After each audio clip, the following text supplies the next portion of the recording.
Syrian uprising or Syrian revolution as an important intellectual, a critical voice.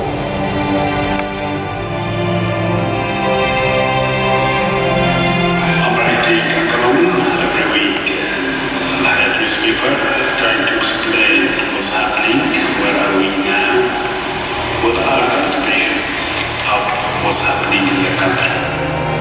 One of the most authorized voices in current Syrian politics, Yassin is also a committed intellectual, thus giving context and nuance to his opinions and contextualizing them in a wider field.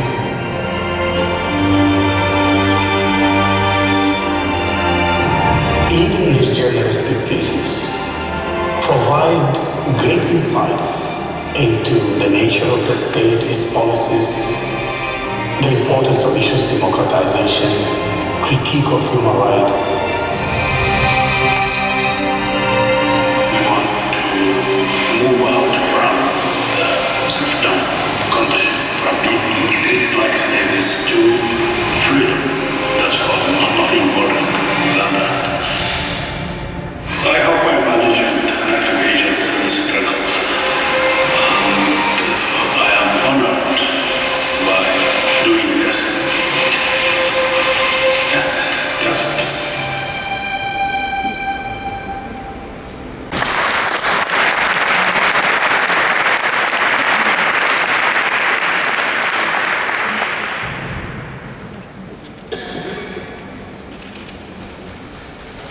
September 2011, few months after the Syrian revolution started, someone told me that Syrian protesters are recording their own death. This sentence really struck me. I thought, how could the Syrians be documenting their own deaths when they are struggling for a better future? When they are revolting against death itself, when they are fighting for life, are they really shooting their own deaths? The idea intrigued me and pushed me to know more about death in Syria. And by coincidence, I found a very special video that struck me.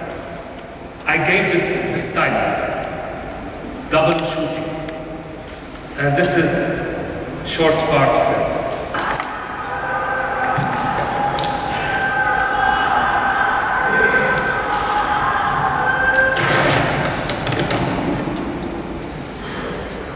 Double shooting. One person is shooting with a camera and the other is shooting with a rifle. One shoots for his life and the life of his citizens, and the other shoots for his life and the life of his regime. How can we read this video? The shot is taken from an upper floor of a building, and it's clear that the Syrian cameraman is standing inside the apartment holding his mobile phone and filming what's happening outside. The film shows series of images of rooftops, balconies, walls, windows of different buildings. And suddenly, the eye spots a sniper hiding in the street, lurking behind the wall of a building in the right-hand corner. The eye loses the sniper, it tries to spot him again, it hovers left and right, up and down, nothing. Nothing, nothing. And then, here he is in the street, still standing there and holding his rifle. The image starts to shake. And suddenly, the sniper sees the eye watching him. An instant, the eyes of the two men meet. Eye contact. And then, without the slightest hesitation, the sniper lifts his gun and aims at the eye. And then he shoots and hits his target. The eye falls to the ground. Few seconds later, the cameraman is heard saying,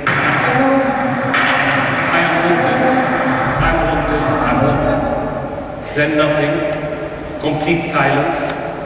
The image stops. Is he dead? We don't know.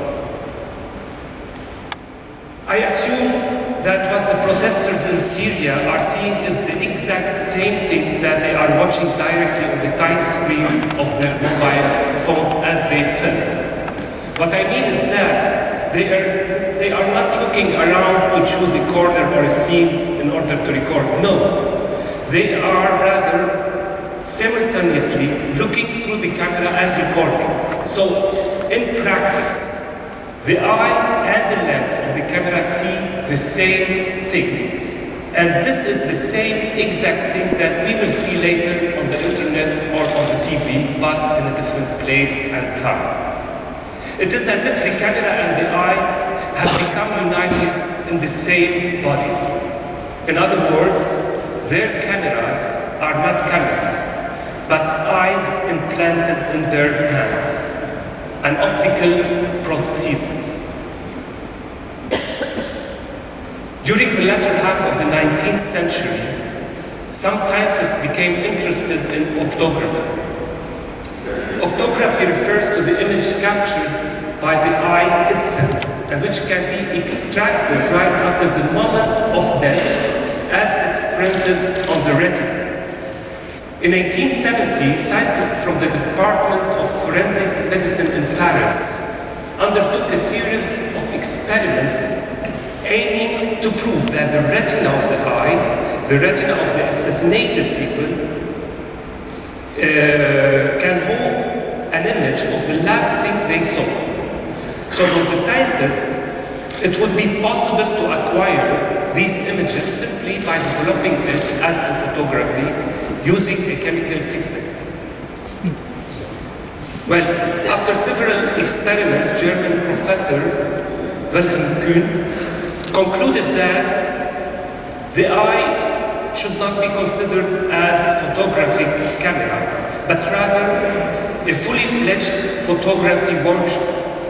So for him, there is no final image retained by the retina, but instead, there is a series of images or spool of images that does not necessarily be clear or sharp, but allows us to determine the psychological state of the murder just after death, and which might help us to determine the identity of the assassin.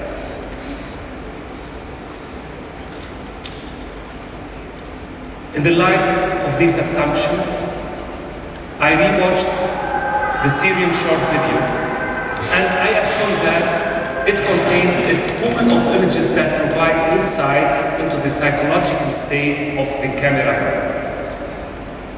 The cameraman feels nervousness, stress, anxiety, fear, and excitement, but full of enthusiasm.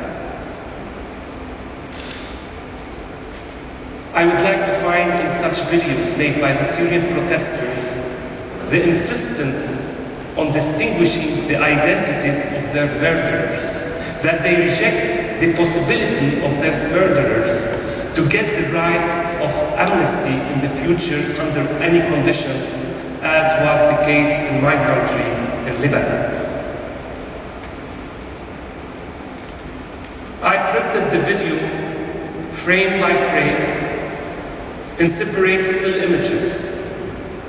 I looked at them very carefully, and this was my way, as with optography, to sketch a picture of the murderer, to divulge his personal identity, maybe to know the name of the murderer.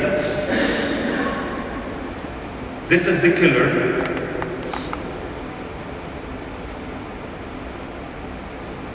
There is nothing to see but a face with no eyes and no features. But why we are not able to see the face? Is it because murderers hide behind collective identities?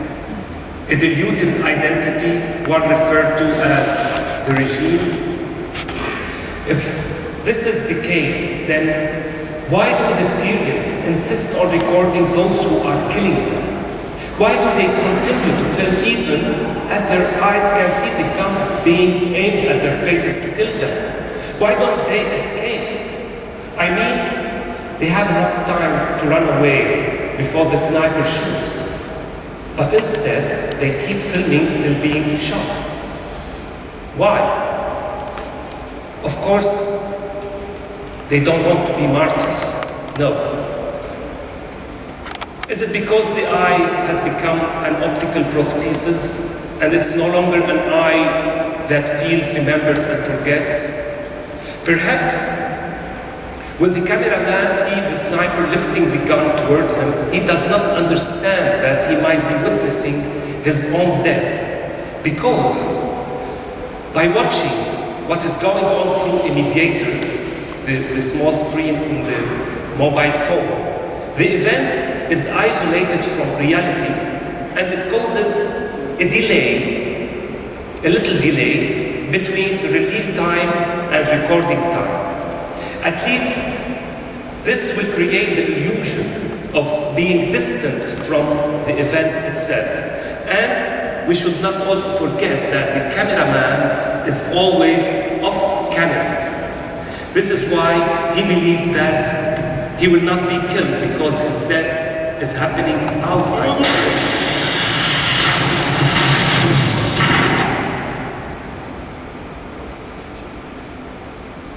In another film uploaded by Syrian activists on YouTube, the camera shows an empty street devoid of cars and passers-by. Suddenly, the Syrian tank making its way from the right side. It drives, slowly stops in the middle of the street. Then, the gun on the top of the tank rotates 45 degrees. Until the gun faces the lens of the cameraman also. Then, we hear the gun being fired. And we see the camera fall to the ground, and then nothing but only black.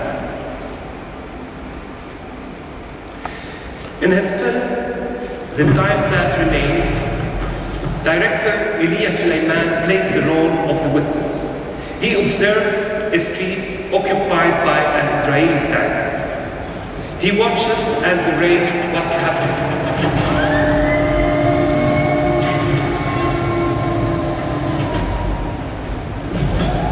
In this scene, it is almost as if the young man does not see the tank or has become so used to its presence in the street that it arouses neither suspicion nor surprises.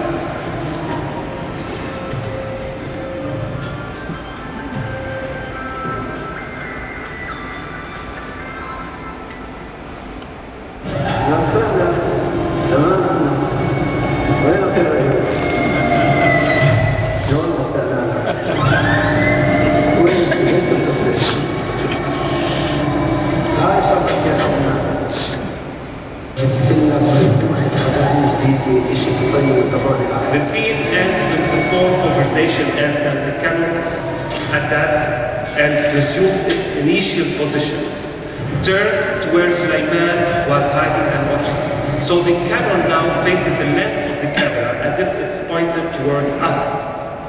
But immediately, the director actually dispels this feeling by changing the position of the camera and showing the point of view of the tank. So we see Suleiman hiding behind the wall. Two scenes. One belongs to the world of fiction and the other to reality. Suleiman's scene is complete. 3 points of view. The point of view of Suleiman, the witness, the point of view of the tank, and the point of view of us as spectators. While in the Syrian cameraman scene, it's complete, the scene is complete, because we only see from the point of view of the victim.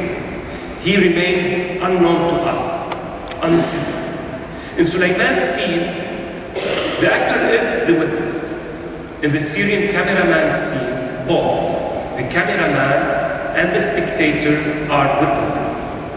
In Sulaiman's scene, we remain spectators with no involvement in what we are seeing. In the Syrian cameraman's scene, we are involved by virtue of the fact that we inhabit the eyes of the cameraman, the eye that is recording unaware its own termination.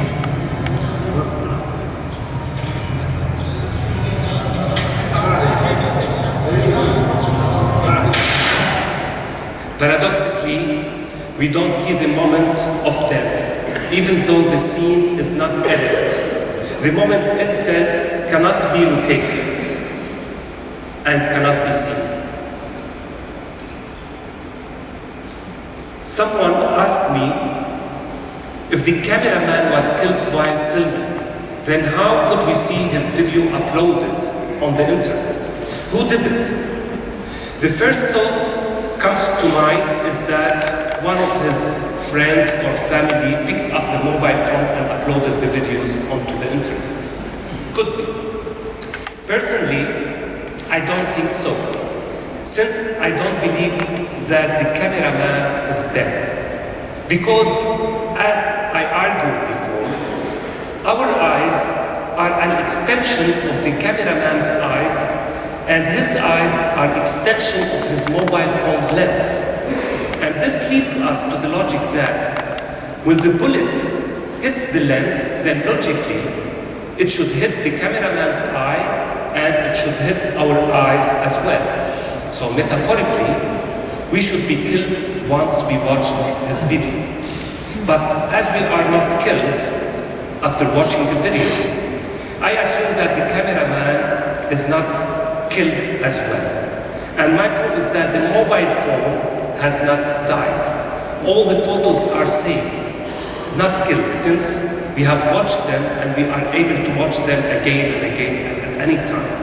Great. But, on the other hand, one should not forget all the other images and videos that we have not seen, that nobody has seen. Those that have been not uploaded on the internet, probably they have been lost because their owners were killed, or at least their images were killed. Images are like people, can be assassinated. But I think that the Syrians are quite aware that images alone are not enough to make any victory. Thank you.